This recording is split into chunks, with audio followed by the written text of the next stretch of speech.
Welcome to Kanen Coffee Espresso machines. Today we're testing this Pavoni espresso machine. After we replaced the pressure stat, here's the old pressure stat. The machine was overheating, so we replaced that. And I'll go ahead and let out some steam. Very strong steam.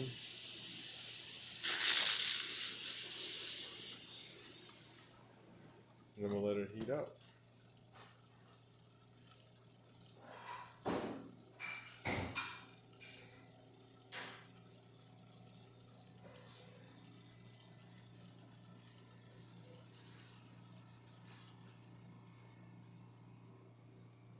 So it goes to about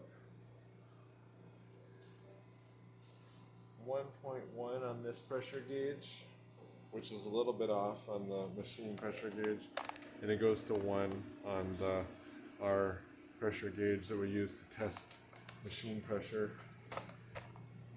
Just if we are suspicious that the one we have on the machine might not be completely accurate. So pretty close. And yeah, so thank you for pairing with Kanen Coffee. Please like our videos below. If you'd like to see more videos like this, subscribe to our channel. Thank you.